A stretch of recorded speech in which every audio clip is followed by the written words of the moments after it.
la babysitter avait été embauchée pour s'occuper d'un enfant en état végétatif. Un après-midi, alors que le domaine était totalement désert, Allison Reed se retrouva devant un immense portail en fer rouillé. Elle serra si fort la sangle de son sac que ses jointures blanchirent, chaque battement de sa gorge faisant écho au battement frénétique de son cœur, comme s'il aspirait à bondir hors de sa poitrine. Une voix grave et grésillante s'éleva de l'interphone près du portail. « Mademoiselle Allison Reed. » Elle déglutit difficilement. « Oui, c'est moi », parvint-elle à dire, sa voix trahissant un léger tremblement. Lentement, le portail s'ouvrit en grinçant, ses gonds antiques émettant un cri métallique plaintif qui témoignait d'années sans lubrification. En franchissant l'entrée béante, une étrange lourdeur envahit la poitrine d'Allison, comme si elle pénétrait en territoire interdit. L'homme qui l'accueillit était grand, maigre et méticuleusement vêtu d'un costume sombre démodé. Ses cheveux argentés étaient lissés en arrière, mais sa bouche ne s'étirait jamais en un sourire, derrière des lunettes austères à monture métallique, son regard était aussi vif et froid que de la glace pilée. « Je suis Marc, le majordome de cette maison », entonna-t-il d'une voix monocorde et impassible, presque englouti par l'immensité de la cour. « Ils ont été informés de votre arrivée. Suivez-moi. » Il s'arrêta devant une console en bois poli. « Avez-vous les papiers nécessaires ?»« Tout », répondit Allison en lui passant le contrat temporaire de 3 mois qu'elle serrait dans ses mains tremblantes. Marc parcourut les documents d'un regard rapide et dénué de passion.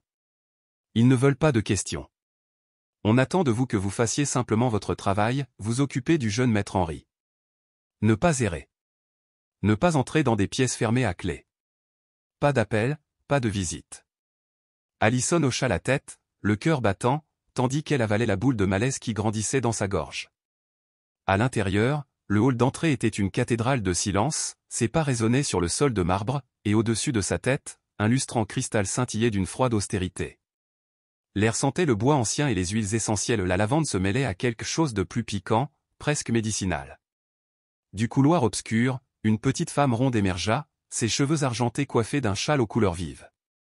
Elle tenait un torchon à la main, sa voix rauque comme une lame sur du métal. « Vous êtes la nouvelle infirmière ?» Allison parvint à hocher légèrement la tête. « Oui. Je suis Allison Reed. Je m'appelle Dorothy, appelez-moi la nounou. Je m'occupe d'Henry depuis sa naissance. Maintenant, il n'est, eh bien, plus qu'un corps étendu là. » Elle se détourna, l'amertume gravée sur chaque trait de son visage. La voix de Monsieur Marc résonna dans le couloir. « Le jeune maître est dans la chambre ouest au 2e étage. Mademoiselle Allison dormira dans la chambre de service attenante. J'ai préparé le planning des permanences et le tableau des médicaments. Tout doit être ponctuel. Signalez toute anomalie à moi ou à la nounou. » Une cage froide et invisible se referma autour de la cage thoracique d'Allison alors qu'elle montait le grand escalier. La chambre d'Henry était vaste et sombre, les hautes fenêtres voilées de lourds rideaux qui laissaient filtrer la lumière du jour dans une obscurité profonde. Au centre de la pièce, sur un grand lit de bois, reposait le garçon, immobile comme une pierre sculptée. Ses yeux étaient ouverts, fixés au plafond, son corps décharné, pâle et teinté de bleu. Seul le léger soulèvement rythmé de sa poitrine trahissait une infime étincelle de vie en lui. Allison s'approcha du lit et murmura « Bonjour, Henry. Je m'appelle Allison. Je vais prendre soin de toi maintenant. J'espère que ma compagnie ne te dérangera pas. » Il n'y eut aucune réponse. Elle se souvint des paroles de Marc, il est dans cet état depuis sa chute dans l'escalier, il y a 3 mois. Ses parents sont en voyage d'affaires en Asie. Une colère sourde la submergea, comment pouvait-il l'abandonner maintenant? Cette première nuit, Allison s'endormit. Le matelas lui semblait étranger, le tic-tac incessant de l'horloge la rongeait, et pendant tout ce temps, elle se sentait observée. Doucement, elle se leva et jeta un coup d'œil par la porte de la chambre d'Henry. Il gisait immobile, mais cette fois, ses yeux vides semblaient suivre chacun de ses mouvements. « Tu m'entends, Henry » murmura-t-elle en s'approchant. Un silence étrange s'abattit. Dans ce silence, elle aurait juré qu'un fin voile de brume flottait entre eux. Le lendemain matin, dans le silence glacial de la cuisine, Allison était assise en face de Dorothy, occupée à éplucher des pommes pour le petit déjeuner d'Henry. « Madame Dorothy » s'exclama Allison, « j'avais l'impression qu'Henry savait que j'étais là hier soir. » Ses yeux n'étaient pas vides. Dorothy leva les yeux, fronçant les sourcils. « Il n'est plus qu'une coquille vide, une machine qui se maintient en vie. Ne cause pas d'ennui. tu es la troisième infirmière en autant de mois. Mieux vaut en tenir à la routine. Plus tard dans la journée, un homme en costume gris apparut dans le couloir, une mallette à la main. Mademoiselle Allison, la salua-t-il avec un sourire poli, dénué de chaleur. Je suis le docteur Thomas, je suis ici pour le contrôle d'Henri. Tout au long de la visite, il n'a pas fait la conversation. Il a pris l'attention d'Henri, surveillé le respirateur et pris des notes dans un carnet de cuir usé. Des mouvements inhabituels, a-t-il demandé. Allison hésita. Non, mais parfois, j'ai l'impression qu'il sait que je suis là. Le docteur Thomas marqua une pause, l'observant d'un regard froid. La fatigue peut jouer des tours à l'esprit. D'autres infirmières ont-elles déjà eu des visions similaires?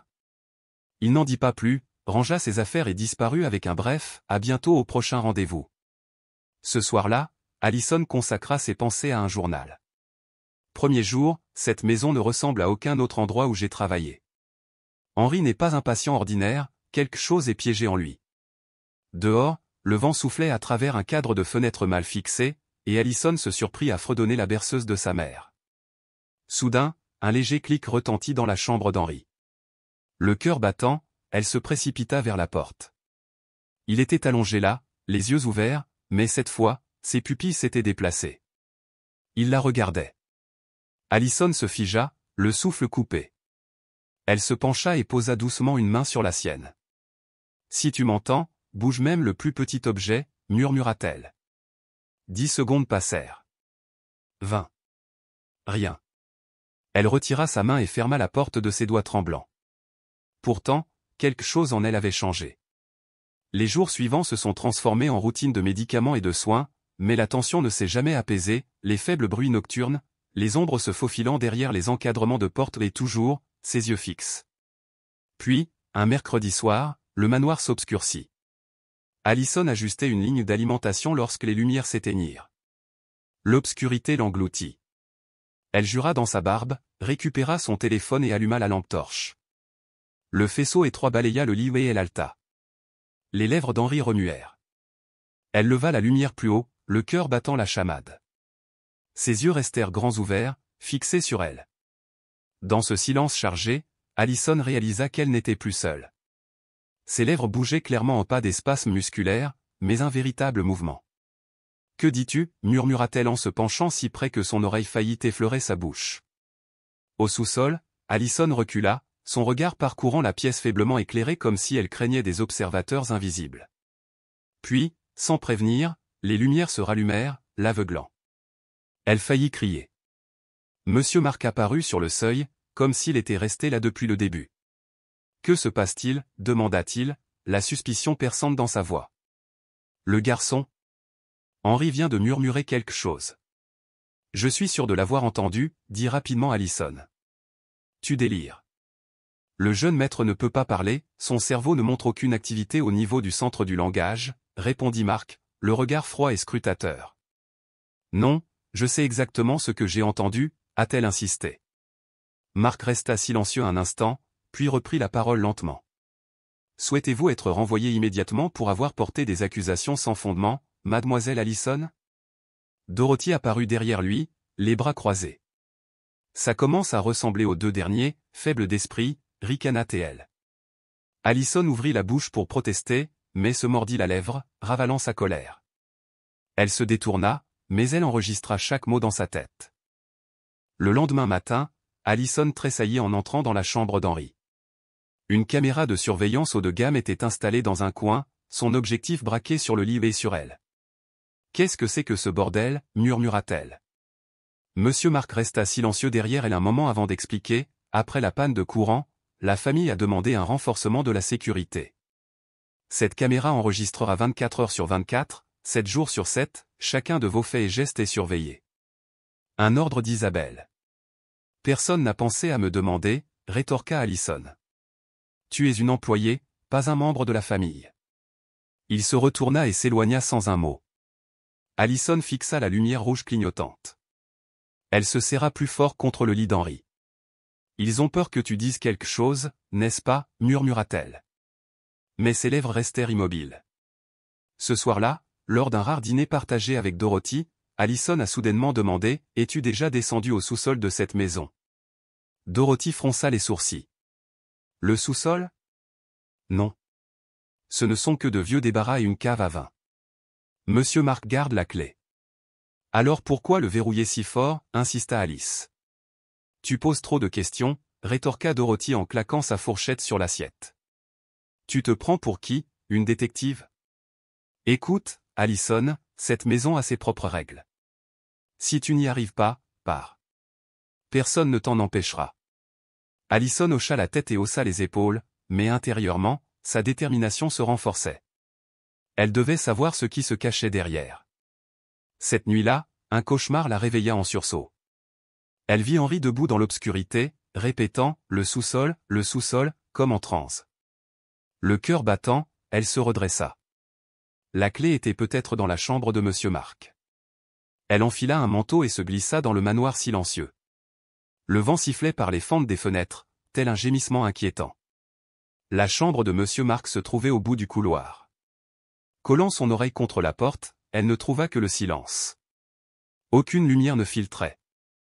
Avec précaution, elle tourna la poignée. Elle entendit un clic.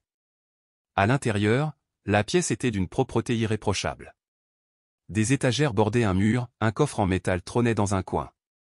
Elle fouilla les tiroirs du bureau jusqu'à trouver une petite boîte en bois remplie de clés. Trop nombreuses. Elle la fourra dans son manteau et s'éclipsa.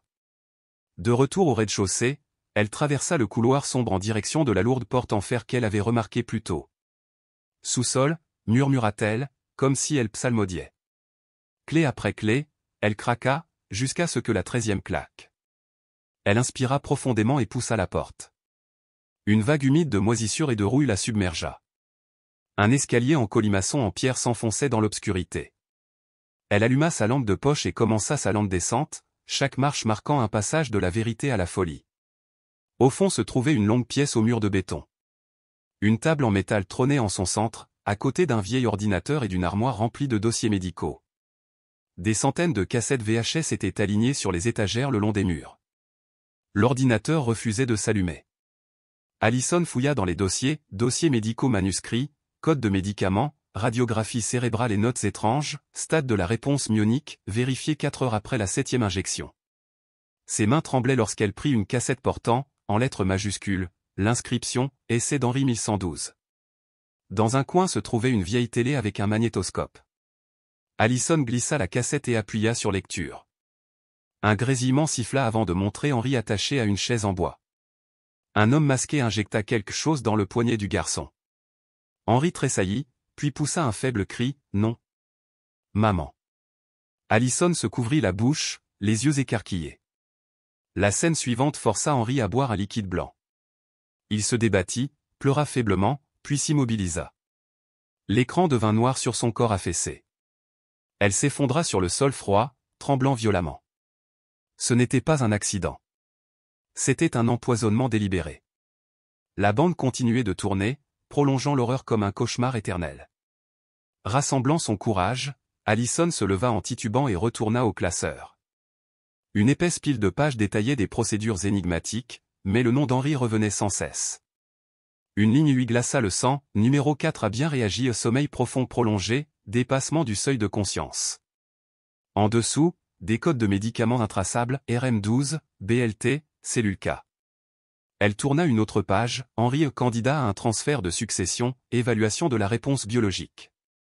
Des photographies décolorées montraient des scanners cérébraux et des implants d'électrodes datant de plusieurs années. Le cœur battant, Allison prenait des photos avec son téléphone. Ses mains tremblaient tellement qu'elle pouvait à peine toucher l'écran. Elle rangea le téléphone dans sa poche, puis entendit un craquement derrière elle. Allison se retourna. Dorothy se découpait dans l'escalier, ses petits yeux flamboyants de fureur, une main agrippée à sa canne en bois. « Mais qu'est-ce que tu fous là » hurla Dorothy. « Je. » commença Allison, puis elle redressa les épaules. « J'ai regardé la vidéo. Ils l'ont empoisonné. » Dorothy le fixa un long moment, puis laissa échapper un rire amer. « Tu crois avoir découvert un grand secret ? Il ne laisserait jamais vivre un cinglé comme toi si tu le savais vraiment. » Elle s'avança, sa canne résonnant sur le béton. « Tu es complice. Tu savais ce qui se passait et tu es resté silencieux. » Les larmes jaillirent des yeux d'Allison. Je n'avais pas le choix. Je m'occupe d'Henri depuis qu'il est tout petit, aboya Dorothy. Ses parents, ce ne sont pas des gens ordinaires.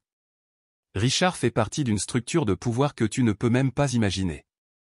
Et tu les laisses faire des expériences sur leur propre fils et sur d'autres enfants aussi.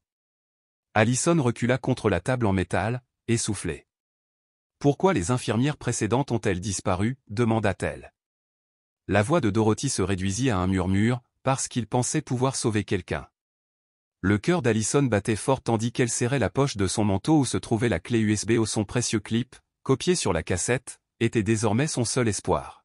« Tu ne m'arrêteras pas » murmura-t-elle d'une voix tremblante mais résolue. « Je vais rendre ça public. » Le rire sourd de Dorothy résonna dans le couloir sombre. « Non, tu ne vas nulle part. » D'un geste brusque de sa canne, la nounou s'avança.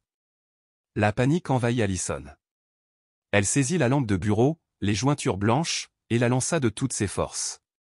La lampe se brisa contre le mur dans un fracas assourdissant. Dorothy tituba, offrant à Allison le moment dont elle avait besoin. Montant l'escalier en trombe, Allison claqua la lourde porte du sous-sol derrière elle et la verrouilla de l'extérieur. Son pouce emballa tandis qu'elle courait dans le couloir, osant à peine respirer. Elle atteignit sa chambre, la ferma brusquement et tourna la serrure. D'un geste rapide, elle tira les rideaux de la fenêtre au son bouclier improvisé contre la caméra toujours aux aguets et sortit son téléphone. « S'il vous plaît, murmura-t-elle en cherchant du réseau. Pas de blocage. Elle activa les données mobiles, l'icône tournante semblait se moquer d'elle. Pas de réseau, jura-t-elle en éjectant puis en réinsérant la carte SIM avant de redémarrer. Rien ne changea. Le statut n'affichait plus que deux mots inquiétants, zone interdite. Il brouillait son signal depuis l'intérieur de la maison. Le désespoir la poussa vers la valise. Les mains tremblantes, elle exhuma une fois de plus la clé USB. Ce fragment de preuve était peut-être sa seule échappatoire, mais comment le récupérer? Un coulant et régulier résonna sur le sol de pierre devant sa porte une canne, qui résonnait de plus en plus près à chaque battement de cœur. Petite idiote, siffla la voix de Dorothy sous l'encadrement de la porte. Tu croyais vraiment pouvoir courir. Allison se colla contre le mur, le souffle court. Il fallait qu'elle bouge, tout de suite. Une heure plus tard, convoquée à la bibliothèque, elle trouva Monsieur Mark qui l'attendait avec deux hommes silencieux en costume noir. Sa voix était basse, glaciale et teintée de fureur. « Mademoiselle Allison, nous avons découvert que vous aviez pénétré sans autorisation au sous-sol. C'est une grave rupture de contrat. Votre licenciement est immédiat. » Allison soutint son regard avec assurance. « Je suis d'accord.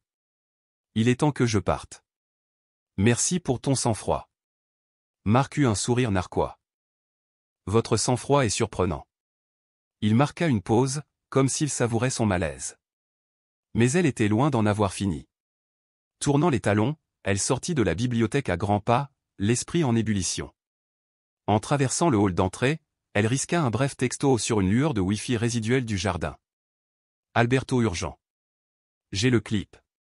Besoin d'un endroit sûr. Retrouve-moi dans le Bronx. Ne le dis à personne. Dehors, le moteur de son taxi réservé tournait au ralenti. Elle jeta sa valise à l'arrière et se glissa derrière le volant, sans un regard en arrière. Il faut que j'aille le plus loin possible, murmura-t-elle d'une voix ténue au chauffeur qui le regardait dans le rétroviseur. Elle murmura sa destination, Bronx, Mount Haven, un endroit tranquille. La voiture a disparu dans la nuit, laissant le manoir et ses horreurs au loin derrière.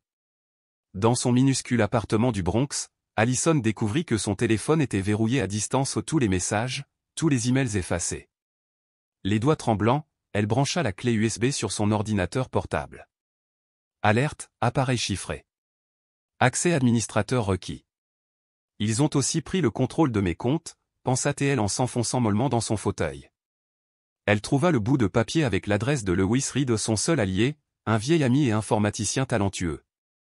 Serrant le numéro, elle se précipita vers la cabine téléphonique la plus proche. La ligne grésilla, puis une voix familière hélas répondit. « Mon Dieu, Allison, ça fait combien d'années? Je croyais que tu étais encore à l'institut. » On n'a pas le temps de s'expliquer, halta-t-elle. On me suit à la trace. J'ai des preuves vidéo, quelque chose d'énorme. Ils réduisent tout le monde au silence. Où es-tu? Mon ancien appartement à Mount Haven, numéro 9, deuxième étage. N'ouvrez la porte à personne. J'ai besoin de vous dans 1 heure. Verrouillez votre ordinateur portable. Ne vous connectez pas à Internet. Il hésita, puis finit par dire « Donne-moi 1 heure. » J'arrive. Fidèle à leur code universitaire 3 coups, un long la sonnette retentit. Allison ouvrit la porte. Lewis Reed se tenait là, le visage émacié, les yeux cernés, un vieil ordinateur portable Alienware dans les bras. « On dirait que tu viens de t'évader de prison, » murmura-t-il. « Techniquement, oui, » répondit-elle. À l'intérieur, elle verrouilla tous les verrous et raconta son histoire, le manoir, Henry, la cassette, son licenciement, les comptes piratés. Lewis écouta, le visage grave. « Montre-moi la clé USB, dit-il doucement. Il la brancha sur un adaptateur personnalisé et appela une interface de commande. Cryptage de haut niveau, observa-t-il. On dirait un réseau de sécurité privée avec des protocoles personnalisés. Puis-je l'ouvrir? Allison hocha la tête et prépara du café. À son retour, Lewis était plongé dans l'ambiance. Je crée un environnement sandbox, a-t-il expliqué. Mais s'il contrôle votre téléphone à distance, il faut être prudent. Lewis, tu me crois, n'est-ce pas? Il la regarda dans les yeux, puis hocha la tête. 90 minutes plus tard, Lewis se redressa, le regard brillant. Il y a un fichier caché, suge3vid.exe. Si vous saisissez un mauvais mot de passe, tout sera effacé. Je peux l'exécuter sur une machine virtuelle pour que les données d'origine restent en sécurité. Il appuya sur Entrée. L'écran vacilla, une vidéo granuleuse commença. Allison halta tandis qu'Henry tremblait sur un lit. La voix de Richard l'exhortait au calme, la demande glaciale d'Isabelle pressait le petit garçon. Les sanglots terrifiés d'Henry, l'injection, chaque instant la marquaient. Elle se détourna, les larmes aux yeux. Lewis coupa la vidéo. « Ils sont fous », murmura-t-il. « C'est de la torture infantile. Nous avons des preuves criminelles. » Allison, dit-il, nous avons besoin de quelqu'un de puissant, un journaliste, un média majeur. Il parcourut ses contacts, Clara Evans, la journaliste qui avait démantelé un réseau de trafic d'enfants l'année dernière. Tu lui fais confiance, demanda Allison. Oui, mais on ne peut pas la contacter directement. Ils nous retrouveront. Lewis sortit sur le balcon et alluma une cigarette, dont la lueur brillait comme une flamme solitaire dans l'obscurité. Je vais télécharger la vidéo sur un serveur anonyme, promit-il. Tout ce qu'il me reste, c'est ça, répondit Allison, la voix rauque. Le lendemain matin, Lewis se glissa dans un café éloigné avec Wi-Fi public. Allison attendit, nerveuse. Moins d'1 heure plus tard, son téléphone sonna. De Lewis, Clara a le chargeur. Elle s'en chargera. Restez cachés. N'appelez pas la police tout de suite. Allison expira, ses épaules se détendant enfin. La longue nuit avait laissé place à une lueur d'espoir. Mais le soulagement fut de courte durée.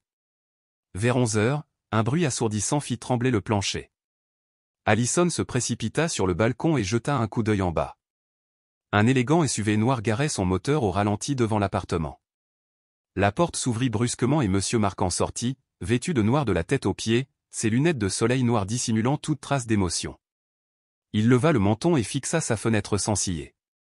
Allison recula, tirant le rideau, le cœur battant à tout rompre. Elle chercha son téléphone, mais l'écran était noir. Puis au toc, toc, toc aux 3 coups délibérés à la porte. La panique la submergea. Elle se précipita dans la cuisine, ouvrit un tiroir et en sortit un petit couteau, les doigts tremblants. On frappa à nouveau. « Mademoiselle Allison, je sais que vous êtes là », ronronna la voix de Monsieur Mark à travers la porte. « On devrait parler, juste parler. »« Sors d'ici », hurla-t-elle. « Tu ne fais que rendre les choses plus difficiles. Ce chargeur ne va nulle part. » Son rire, bas et glaçant, transparaissait sous le cadre. « Tu crois que les médias vont s'en prendre à un conglomérat multinational? On l'a déjà envoyé. On ne peut pas l'arrêter. » Le silence s'éternisa. Puis il reprit la parole, à voix basse, « Votre ami Lewis Reed était au café de Monsieur Fred. Un camion a foncé droit sur la terrasse. Touché de plein fouet. Aucun survivant. » Les genoux d'Allison cédèrent. Elle s'effondra au sol, les larmes aux yeux tandis que la pièce tournoyait. Non, non, sanglota-t-elle. Ne m'en veux pas. Il était parti. Mais Allison savait que ce n'était que le début. Elle se redressa brusquement et ouvrit son ordinateur portable. Les fichiers USB avaient disparu. La vidéo avait été supprimée. Son regard devint vide. Ce soir-là, elle fit ses bagages dans un silence d'urgence et quitta le Bronx. À l'arrêt de bus, serrant contre elle une feuille froissée où le dernier mot de Lewis, elle retraça l'adresse email de Clara Evans et le dernier gribouillage de Lewis. Allison, tu avais raison. C'est énorme. Ne t'arrête pas, Lewis. Elle arriva dans une maison mitoyenne lugubre, au 3e étage d'un immeuble à la peinture écaillée. Des taches d'eau marbraient les murs, et l'étroite fenêtre donnait sur une décharge improvisée. Margaret, la vieille propriétaire, comptait 2 semaines de loyer en liquide sans poser de questions. Payé d'avance, avait-elle dit. Ici, tout le monde se fiche de qui vous êtes. Ne sème pas le trouble. J'ai besoin de calme. Les cernes d'Allison trahissaient ses nuits blanches. Margaret marqua une pause, l'inquiétude vacillant dans ses yeux. Tu as été durement touché. Allison secoua la tête en murmurant, ils ont tué mon ami à cause d'une vidéo. Margaret se signa dans un souffle. Le lendemain, Allison dormit 10 heures d'affilée. Dans ses rêves, Lewis était assis à côté d'elle et murmurait, je l'ai déverrouillé, mais ils m'ont déverrouillé aussi. Elle se réveilla en sueur, un message griffonné dans la poussière sur la vitre, tu pensais t'être échappé. Elle se redressa brusquement, tira les rideaux et verrouilla la fenêtre.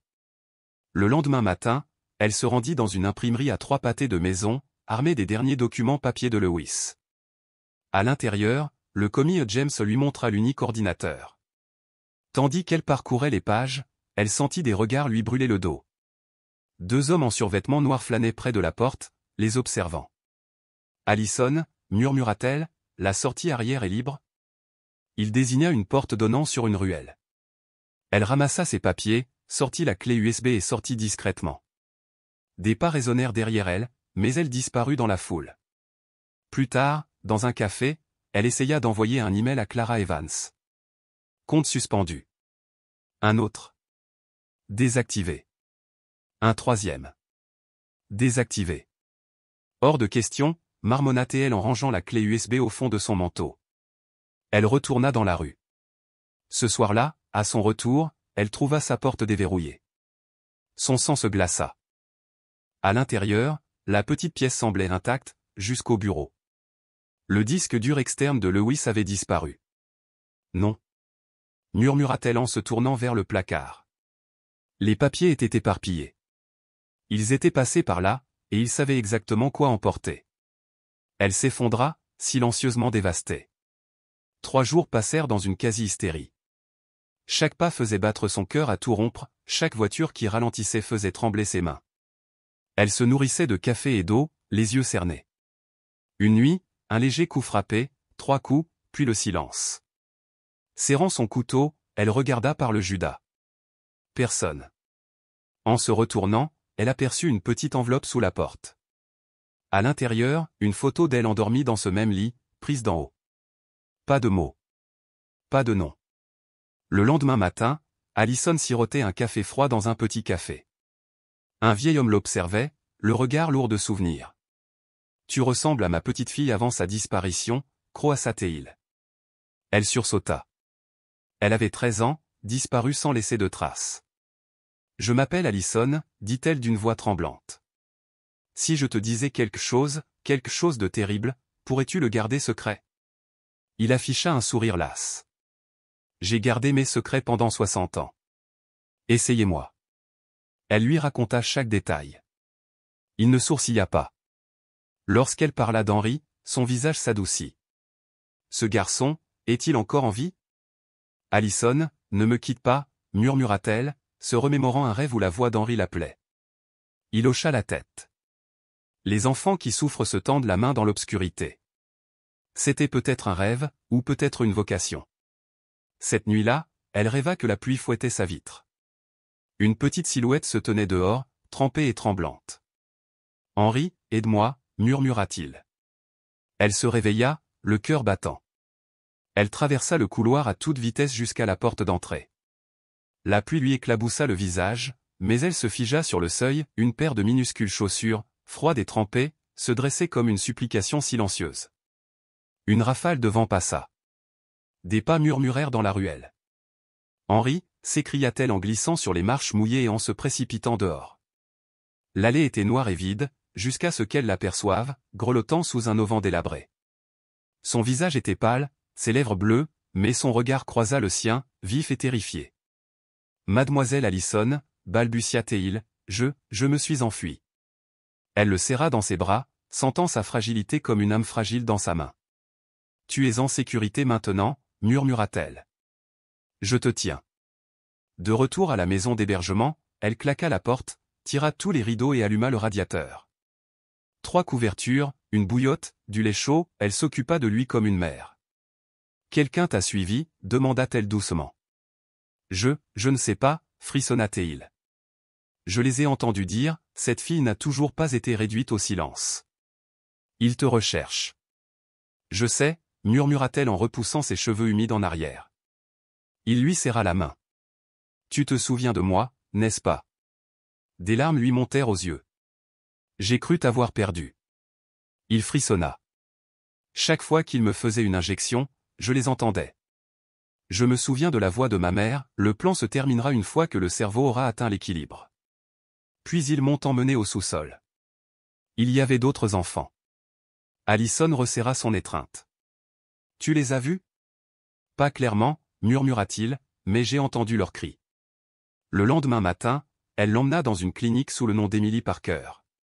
L'examen du docteur Lucy Franklin révéla d'anciennes cicatrices d'injection et des traces de neurocapteurs au niveau de sa nuque, preuve d'expérience illégale. « Je peux fournir un rapport neutre », proposa le docteur Franklin. Allison hocha la tête en larmes. De retour dans la chambre, Allison alluma le dernier ordinateur portable de Lewis. Henri s'assit à côté d'elle, alerte. « Tu as encore des vidéos ?» demanda-t-il. « Je l'ai fait, mais ils ont tout détruit. J'essaie d'envoyer ce qui reste à Clara Evans. » Il hocha la tête. « Tu te souviens de la chanson que tu fredonnais, chut, petit bébé ?» Elle se figea. « Oui. » Il sourit faiblement. « Chaque fois que tu la chantais, je me sentais éveillé. Comme si tu me sortais des ténèbres. » Elle se mit à chanter, la voix tremblante. « Tais-toi maintenant, ne pleure pas. » Les yeux d'Henri se fermèrent, non pas par épuisement mais par paix. Avant l'aube, son téléphone vibra. Un numéro inconnu, on a vu le garçon. Donnez-le-nous. Ne gâchez pas tout ça. Son sang se glaça. Elle composa le numéro d'urgence que Lewis avait laissé à Clara Evans. Après 3 sonneries, une voix de femme répondit, « Clara, ici. »« Allison » murmura-t-elle. « J'ai le garçon. Il se souvient de tout ce dont il peut témoigner. » Le ton de Clara s'édurcit. « Ne dis rien d'autre. Conduis-le à l'église Saint-Pierre de Salem. Le père Michael est là. Mon équipe viendra te chercher. Ne laisse personne te suivre. » Allison griffonna l'adresse. « Merci. »« Non, merci, survivons. » À l'aube, elle rangea dans son sac à dos les dossiers médicaux d'Henri, de vieilles photos et les dernières notes de Lewis. Henri enfila des vêtements empruntés. Margaret apparut à la porte, l'inquiétude lisant son visage. « Tu pars ?» demanda-t-elle doucement. Allison, prévint Margaret, 2 hommes sont venus te demander de tes nouvelles hier, habillés de manière trop élégante. Allison se figea, puis serra la main de Margaret. « Merci, de ne pas nous avoir dénoncés. » Margaret expira. « Tu seras peut-être le premier à riposter. » Allison parvint à esquisser un léger sourire, la main d'Henri dans la sienne. Cette fois, la vérité ne s'éteindra pas en silence. Ils montèrent à bord du premier train pour Salem. À l'horizon, l'espoir brillait. Une vieille cachette aux abords de Salem, une maison isolée au cœur d'une pinède sauvage les attendait. Sous un cactus fané, près de la porte, la clé attendait.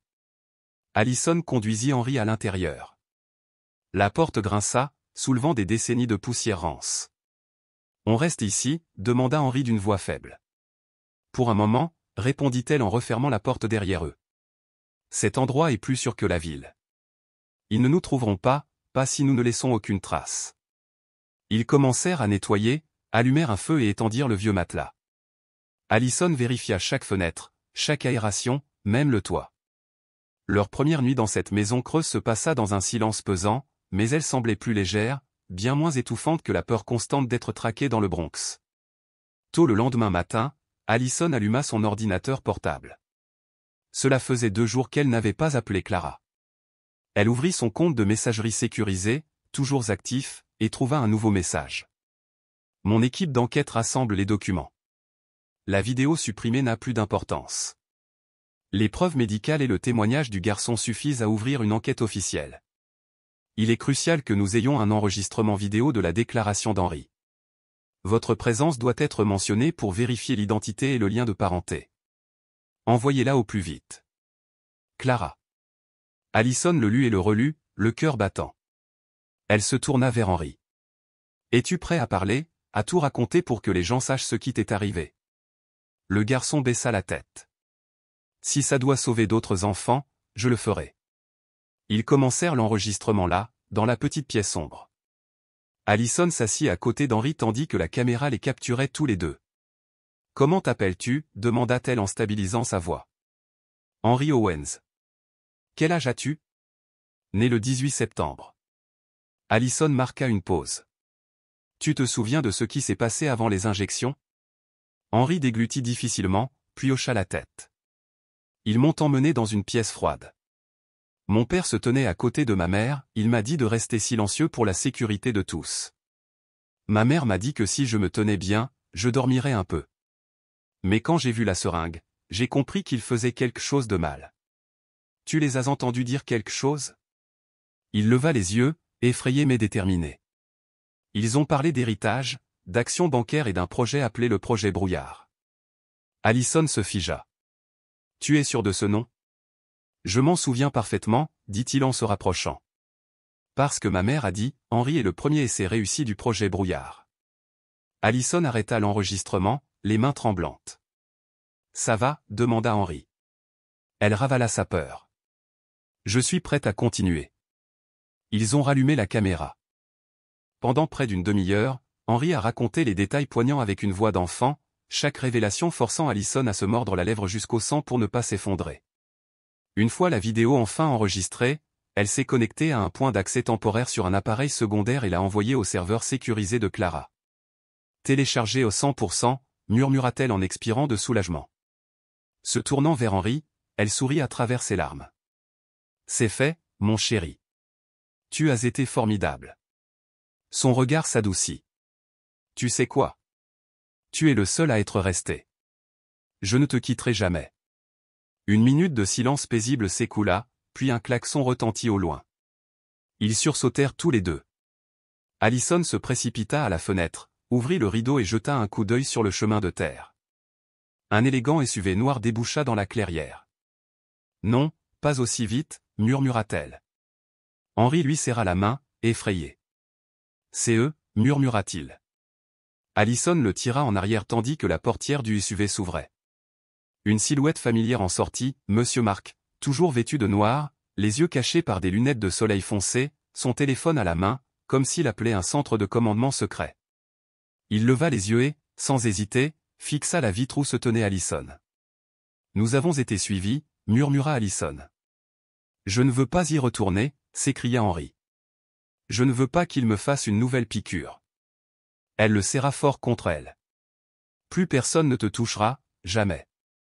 Elle passa la main sous la chaise et attrapa son sac de secours, une clé USB de secours, de faux passeports, quelques centaines de dollars roulés dans des chaussettes et un téléphone crypté. Un coup sec, 3 coups rapides, puis un long, le rythme exact que Mark avait utilisé dans le Bronx. Mademoiselle Allison, dit-il d'une voix calme à travers la porte en bois, aussi ferme que celle d'un présentateur de journal télévisé. Vous avez fait du chemin, mais pas assez. Allison ne dit rien. Nous avons reçu des ordres d'en haut. Le jeune Henry doit subir un examen médical. Sa détention est qualifiée d'enlèvement. Allison a crié, tu appelles ça un médicament? J'ai des preuves, je les ai déjà envoyées. Silence, puis la voix de Mark s'adoucit en une berceuse. Alors tu as signé ton arrêt de mort. Henry gémit. Mademoiselle Allison, ils ne s'arrêteront pas. Allison fit signe au silence et l'entraîna vers le coin de la cuisine. Elle tapa un dernier message à Clara. Ils sont là. Un SUV noir. Une maison abandonnée près de Salem. On est prêt. Elle se tourna vers Henry et posa une main sur son épaule. Écoute bien, s'il défonce cette porte, tu sors par derrière. Il y a une sortie latérale près de la cuisine. Je les retiendrai, non, tu viens avec moi. Je te promets de ne pas te quitter, mais si le pire arrive, tu dois survivre. Tu dois le dire à tout le monde. Les coups à la porte redoublèrent. Henry s'écria, Mademoiselle Allison. Elle le serra fort dans ses bras et murmura, merci de ne pas avoir abandonné. Merci d'être revenu. Dehors, Monsieur Mark lança un dernier avertissement. Ouvrez la porte, ou nous entrons. Allison ferma les yeux et murmura une prière, s'il te plaît, ne sois pas en retard, Clara. La porte s'ouvrit brutalement dans un fracas assourdissant, un vent froid et de la poussière s'engouffrèrent à l'intérieur. Monsieur Mark entra, flanqué de deux inconnus en costume noir, leurs écouteurs brillants, le regard vide d'émotion. Allison protégeait Henry derrière elle, l'autre main agrippant le couteau de cuisine caché dans son dos. Restez là, ordonna Monsieur Mark en entrant au centre de la pièce. Allison a crié, j'ai envoyé la preuve, Clara Evans a le témoignage complet d'Henry. Mark pencha la tête comme s'il écoutait un murmure invisible dans son oreillette. Puis il esquissa un sourire narquois. Clara peut bien le diffuser sur toutes les chaînes d'information du pays, dit-il, mais si ce garçon disparaît, tout cela deviendra du oui-dire. Tu crois que le monde est juste? Tu ne le toucheras plus jamais, hurla Allison. Mark leva la main et les deux hommes se jetèrent sur lui. Henry hurla tandis qu'Allison frappait le bras du premier agresseur, il hurla et recula en titubant. Le second homme la saisit par l'épaule et la tira en arrière. Cours, Henry, cours, cria Allison en se débattant violemment.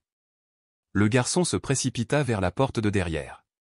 Le garde restant le poursuivit. Monsieur Mark a calmement pris son téléphone. Déployait des drones et des barrages routiers le long de la limite ouest des arbres. Alors que le garde se retournait pour suivre Henry, Allison lui arracha le couteau des mains et le poignarda profondément à l'épaule. Il hurla et la relâcha. Elle se libéra, attrapa le sac à dos et courut vers la sortie arrière. Ils ne prendront pas ce garçon, jamais. Allison fonçait à travers les bois derrière la maison, les branches fouettant son visage, ses pieds martelant les rochers et les racines. Des pas lourds résonnèrent derrière elle, un bourdonnement siffla au ras du sol. Au loin, elle entendit la voix d'Henry. Mademoiselle Allison. Je suis là, restez discrète. Je suis là, hurla-t-elle en retour. À terre, ils ont des drones.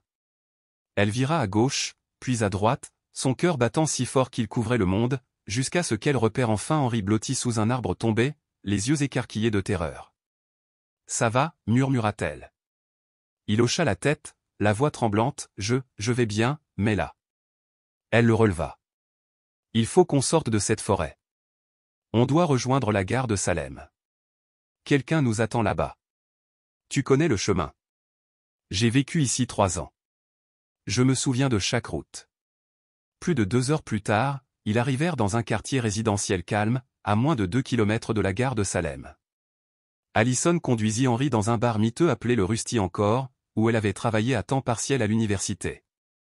À l'intérieur, les lumières jaunies clignotaient au-dessus de tabourets en bois grinçant, et une odeur de bière renversée flottait dans l'air. Derrière le bar, un homme barbu essuyait un verre. Carl, appela Allison. Il leva les yeux, plissant les yeux. Dieu Tout-Puissant, murmura-t-il. C'est moi. J'ai besoin d'aide, tout de suite. Le regard de Carl se posa sur Henry, son expression devint grave. Tu as des ennuis. Pas seulement des ennuis, mais la vie et la mort. Sa vie. La mienne. Peut-être celle des autres. Carl hocha la tête. Va par la cave. Je vais fermer la porte d'entrée. Dans la pénombre du sous-sol, Allison lui raconta tout. Henry murmura ce dont il se souvenait, Carl ne l'interrompit pas une seule fois. On dirait de la science-fiction, dit-il enfin, mais je te crois. Il faut qu'on aille à l'église Saint-Pierre. Clara a prévu que quelqu'un nous rejoigne. Tu as une voiture? Une vieille camionnette diesel, sans GPS. Parfait. Carl les conduisit jusqu'à la camionnette garée dans une ruelle. Alors qu'ils montaient à bord, Henry demanda, « Mademoiselle Allison, si nous survivons, pourrais-je vivre comme un enfant normal ?» Elle sourit, malgré son inquiétude. « Je te le promets, personne ne te fera plus jamais de mal. Tu es fort, Henry, ne l'oublie jamais. » Il lui serra la main. « Tu te souviens de « Chut, petit bébé ». La mélodie fit monter les larmes aux yeux d'Allison. Elle commença doucement, « Chut, petit bébé, ne dis pas un mot. » Henry ferma les yeux, ses lèvres s'agitant silencieusement avec elle. Carl jeta un coup d'œil dans le rétroviseur. « Ta voix est toujours aussi douce qu'à l'époque où tu travaillais ici. » Allison rit, pour la première fois depuis des jours. À l'église Saint-Pierre, le père Michael, un homme d'âge mûr en soutane noire, calme et au regard perçant, les attendait. « On nous avait prévenu de votre venue, dit-il en prenant le sac à dos. Clara attend la confirmation, expliqua Allison. Henry sera placé sous le régime de la loi sur la protection des témoins mineurs, et moi sous le régime du registre de protection des témoins personnels. Mais Clara vous demande de bien réfléchir, si vous témoignez, la paix ne reviendra jamais. » Allison regarda Henry, il était assis sur les marches, touchant le crucifix en bois autour de son cou. Personne ne mérite la paix tant que des enfants sont encore utilisés comme sujet d'expérience, a déclaré le père Michael. Alors, commençons. 3 jours plus tard, Clara Evans se tenait devant la caméra d'une chaîne d'information nationale, le regard féroce et résolu. Aujourd'hui, nous révélons des vérités bouleversantes dans l'affaire Henry Owens, fils de Richard Owens et d'Isabel Walsh. Notre enquête révèle que l'enfant a été empoisonné et détenu illégalement dans le cadre du projet secret, FOG, torture d'enfants, expérimentation de drogue non autorisée et complot d'héritage. Derrière moi, Henry Owens lui-même, vivant et prêt à tout dire. Allison se tenait dans les coulisses, tenant la main d'Henry. « Tu es prêt ?» murmura-t-elle. Il hocha la tête. « Je vais parler. » Un tonnerre d'applaudissements suivit son témoignage. En coulisses, Clara les rejoignit. « Vous avez fait ce que personne d'autre n'osait, » dit-elle en prenant la main d'Allison. « Et maintenant ?» demanda Allison. « Maintenant, c'est à leur tour de payer. » 24 heures après la diffusion de l'émission spéciale, au siège de la police nationale de New York, 2 véhicules blindés ont bloqué l'allée de la résidence Owens. Monsieur Mark, en pyjama, a ouvert la porte calmement tandis qu'un agent à l'œil vif présentait un mandat de perquisition et d'arrêt. Mark Stevens, vous faites l'objet d'une enquête pour détention illégale d'enfants, abus, destruction de preuves et obstruction à la justice, a déclaré l'officier en brandissant le mandat scellé. Le masque calme de Mark s'est fissuré pour la première fois. Cette nuit-là, la télévision nationale a diffusé des images de Richard Owens menotté, sorti d'un hôtel de Miami, tandis qu'Isabel Walsh était arrêtée à l'aéroport alors qu'elle tentait de fuir vers le Canada. Des documents retrouvés au sous-sol de la maison suggéraient qu'au moins 2 autres enfants pourraient être portés disparus, des lits métalliques cadenassés, des dispositifs médicaux non identifiés, des échantillons de sang ne correspondant pas à l'ADN d'Henry. Dans une salle réservée aux témoins, Allison était assise à côté d'Henry tandis qu'il regardait les informations. « Tu vois, » murmura-t-elle, « la vérité peut avancer lentement, mais elle arrive toujours. » Les yeux d'Henry brillèrent. « Tu crois qu'ils iront vraiment en prison ? » « Ils seront tous traduits en justice, » dit Allison en lui serrant la main. « Mais cette fois, pas en tant que victime. » 2 jours plus tard, Allison recevait un appel de Clara. « Bonne nouvelle, la chaîne nationale souhaite organiser une conférence de presse. Henry et toi êtes les invités d'honneur. Tu es la seule à ne pas avoir reculé, » poursuivit Clara. « Tu es le symbole de la vérité. » Cette histoire est devenue un signal d'alarme pour tout le système. Ce soir-là, au studio principal de CNN, des centaines de journalistes, d'avocats, de médecins et de défenseurs de l'enfance remplissaient la salle solennelle. Clara Evans monta à la tribune. « Nous ne nous contentons pas de révéler un cas isolé, nous prouvons que le courage d'une seule personne peut changer le destin d'un enfant. » Les projecteurs se sont braqués sur le premier rang lorsqu'Allison et Henry se sont levés sous un tonnerre d'applaudissements. Clara a poursuivi, accueillie Allison Reed. La voix d'Allison tremblait tandis qu'elle parlait. « Il y a quelques mois, je n'étais qu'une aide-soignante au chômage. J'ai accepté un emploi sans savoir que j'allais sombrer dans un cauchemar. Mais au plus profond de moi-même, j'ai trouvé une lumière, il s'appelle Henry. » Elle se tourna vers lui. Cet enfant m'a rappelé par son regard, sa résilience. Il n'a jamais abandonné, même prisonnier de son propre corps. Elle lui serra la main plus fort. S'il y a une chose que je veux que le monde sache, c'est ceci, aucun enfant ne devrait être instrumentalisé. Personne n'a le droit de décider du sort d'un enfant, pas même ses parents. La salle éclata d'applaudissements. Alors qu'elle reculait, Henry lui lâcha soudain la main et s'avança, parlant doucement dans le micro, « Merci, Allison, de ne pas m'avoir quitté. » La salle entière s'est levée, le moment a été immortalisé à jamais par les caméras et imprimé à la une de tous les journaux, l'étreinte qui a fait pleurer une nation. Plus tard, en coulisses, Clara leur a parlé d'une organisation internationale qui souhaitait rencontrer Henry. Nous pourrions l'envoyer à Burlington, dans le Vermont, pour une thérapie de réadaptation et une protection complète. Tant qu'il peut vivre comme un enfant normal, répondit Allison. Clara et toi aurez une nouvelle vie, une nouvelle identité, dit Clara. Mais j'ai le sentiment que vous ne vous arrêterez pas là. Allison sourit doucement. Non. Je vais retrouver les autres Henry, ces enfants qu'on n'a jamais endormis. 3 mois plus tard, Allison se tenait devant une classe d'étudiants infirmiers, donnant un cours d'éthique médicale. Sur son bureau se trouvait un vieux carnet rempli des notes d'Henry. Chaque matin, elle recevait encore des messages de lui au centre de traumatologie pédiatrique de Madison. Le message de ce matin-là disait: Mademoiselle Allison, hier j'ai appris à jouer, Hush, Little Baby, à la guitare. Je vais la chanter à des enfants qui n'ont jamais eu personne pour les endormir. Allison sourit en montant sur le podium. Derrière les ombres les plus sombres, la lumière triomphe toujours. L'histoire d'Allison et Henry nous rappelle que la vérité, aussi profondément enfouie soit-elle, finira toujours par refaire surface et que le courage, la compassion et la détermination peuvent tenir tête aux forces les plus obscures. Nul ne devrait rester silencieux face à l'injustice, surtout lorsque les victimes sont des enfants. Tant qu'une personne refuse d'abandonner, tant qu'un cœur est prêt à écouter, l'espoir ne s'éteindra jamais et la justice, aussi tardive soit-elle, est une flamme capable de brûler jusqu'au plus profond de la nuit.